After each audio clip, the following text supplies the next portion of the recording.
Hey, Dan here, and in this video I want to share 6 ways that you can thrive if you have ADHD.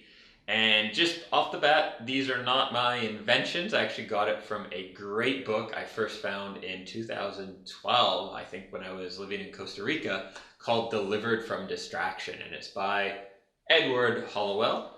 And it is for adults with ADHD, although I'm sure it's helpful for children as well. And what I liked about this book is it's long. I listened to it on audiobook. It gave me a lot of insight into, ADHD from a very positive perspective. The author himself has ADHD and obviously deals with a lot of patients with it. What was probably the funniest part is in the first chapter, he just says, if you have ADHD, you might struggle to finish this book, so I'm going to summarize everything in the first chapter to make it easy for you. It's like, all right, this is a great author.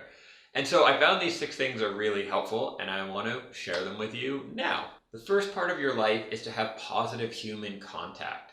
Now, you might not notice this day in and day out, but if you go a couple days without spending a lot of time with other people, without things like hugs, handshakes, laughter, really good relationships, it's going to seriously impact you in a negative way. And on the other side is people with ADHD love to be around people usually, at least for most of the time.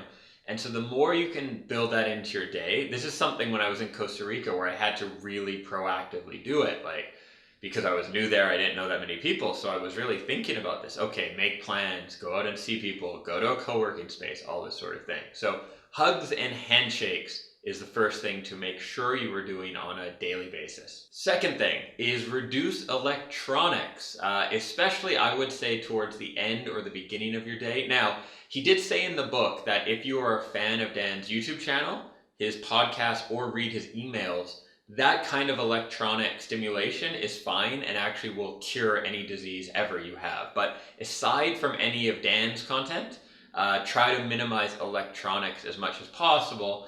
And that's a big one in these days, is as much as possible, because generally electronics, especially things like Facebook and games and all that, they're really wired to pull in our attention and distract us and create these little dopamine hits that just mess with our ability to have proper sustained focus. Third thing is to get a lot of sleep. Seriously, this is probably one of the biggest changes that I made after reading the book. I don't use an alarm clock. That is how you know if you're getting enough sleep, just when you wake up naturally.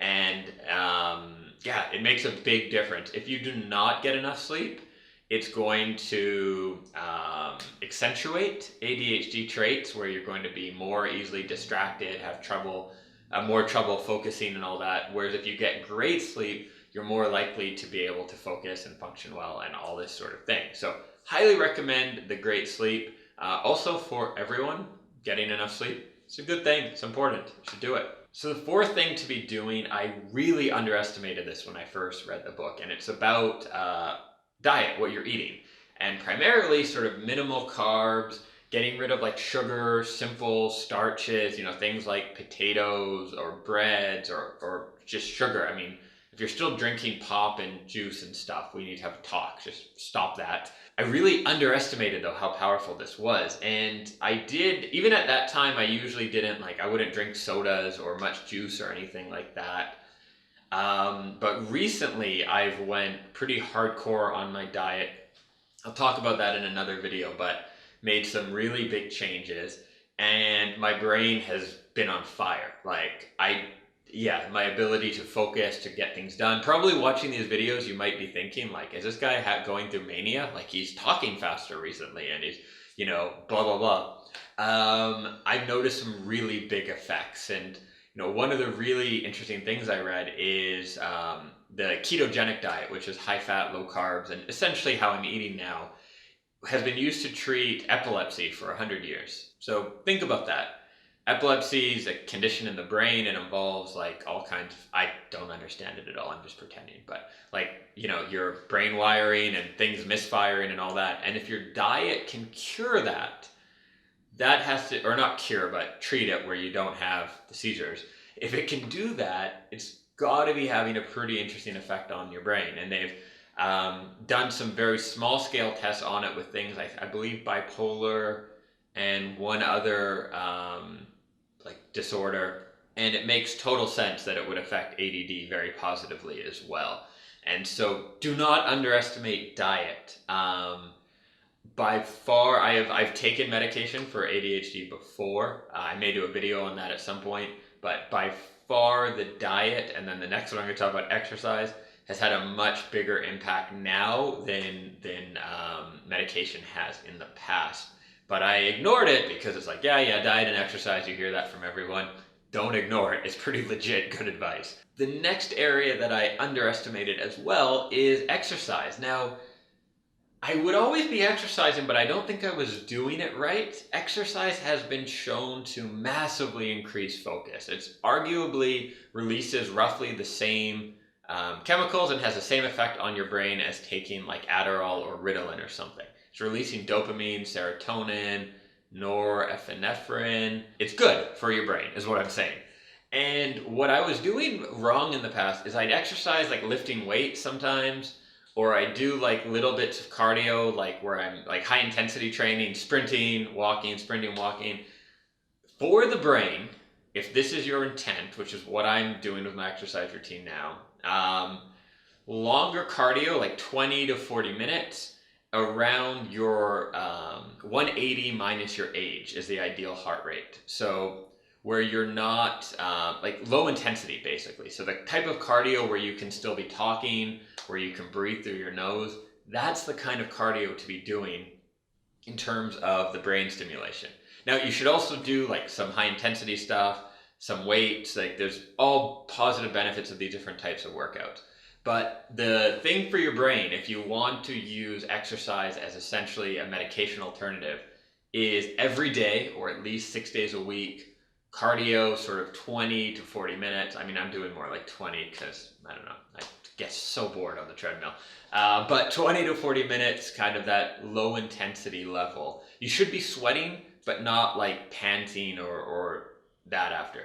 For your brain and actually for fat loss, that is by far the best. And that's something I maybe knew but never really understood and applied in the past. And over the last month I have, and it's made a really big difference, both in terms of not having to hold my gut in anymore because it's disappearing, and also in terms of my focus and just mental energy as well. And the last thing to add to your life to thrive with ADHD is some kind of ultimately spiritual practice. That can actually be prayer if you follow a religion that has praying, good. It can be meditation, like a mindfulness practice, that sort of thing. It makes sense, right? Meditation is about calming the brain. I'm guessing praying also has that sort of a positive effect where you're focusing on what you want, you're being thankful for things, you're calm, you're sort of focusing inwards or outwards or whatever. So that has a big impact as well. That isn't something that I've had a lot of experience myself with. I've done some meditation on and off. I've never been able to have a consistent practice. But the science showing how good it is for you, and also the evidence, like if you read biographies of people who are doing great things or listen to interviews, meditation's a really common theme. So it's something I'd like to add soon to my own daily routines as well. I just haven't, but you don't need me to do it for you to do it. The science and everything else verifies it here. Two last things at the end of the video here that I think are really important. The first, critically important if you have ADD, is to get distracted right now and buy one of these shirts made by an awesome local Czech designer here in Prague. Ships worldwide, good price, amazing, unique shirt. Hand sewn, hand signed on the back, organic cotton. Oh my God, these shirts are epic. There's a link in the description to that website. And the other thing I wanted to touch on is medication, because the aspect of medicating ADD is a hot topic. A lot of people don't think ADD is a real condition. They're wrong. But they get into just naturally treat it, naturally treat everything. Like you have cancer, treat it with, drinking lemon juice. Like, no, that's stupid. And I'm sorry if I'm offending anyone, but that's stupid. Medication serves a really good role in ADHD treatment as well. And I would encourage you, if you do suffer from ADHD, where it has a big negative impact on your life, follow the advice in this video, pick up the book I mentioned, but also look into the medication options. It's discussed in detail in the book.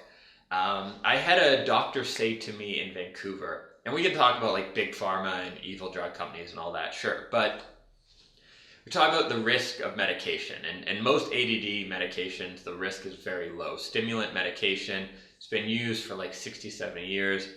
If you actually have ADD and you take it responsibly, there's very low risks. A lot of the horror stories you hear are people like students who are using it to cram with studying with Red Bull and just terrible lifestyles in general. What he said to me is, what is the risk of not treating the ADHD? It's an interesting thing to think about, right? Is like stress is one of the biggest killers we have in terms of like blood pressure, heart disease, stroke, and just general happiness. And if not treating ADD leads to a business failing or not having a good exercise routine because you can't, you don't have the control to do it. And I'm not saying that ADD should prevent you from doing any of this, but just hypothetically, right? If ADHD is getting in the way of you having a good routine, maintaining good relationships, maybe keeping a job or having your business succeed, that is going to have, like, if you want to do the math, your odds of having a serious medical condition are a lot higher from going through big life stresses, from not exercising and all this stuff, than it is from taking like stimulant medications or other kinds of medications for that matter as well. So that was a really interesting point this doctor brought up, and it's something to think about. Again, I know it's controversial, blah, blah, blah, but think about that is, I would start with what I've talked about here. One other thing I didn't mention is supplements, like fish oil is huge, and there's some other ones for, should be a longer video really. There's some other ones for ADHD, like I think B vitamin, zinc, magnesium, but fish oil is sort of the biggest that's been shown. Like if you're not taking fish oil, definitely take it. Make sure that it's high in EPA. So look for sort of extra strength or whatever.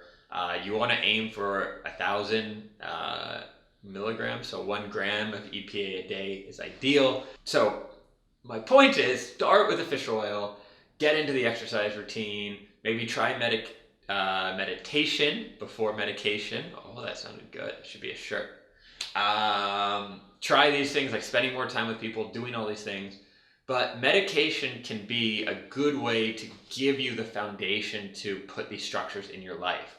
If right now you're not in the best place to actually, build a proper social schedule and exercise every day and eat really well, maybe start with medication, something like stimulant medication you don't have to take long term. Take it for 3 months, get your life in order, create these structures of social support and exercise and eating, and then, see what you feel about the medication if you want to continue. That is my honest, heartfelt advice on it. That's it. As you can probably guess, I could talk about this topic for literally hours, if not days, and lots of different parts about it. Maybe I'll make some more videos on it. If you have any questions, leave them below in the comments and I'll do my best to get back to you. And do subscribe to the channel if you've enjoyed this. We talk lots about business, psychology, ADHD, personality types, personal development, lots of stuff. Thanks for watching. Catch you in the next one. Ciao.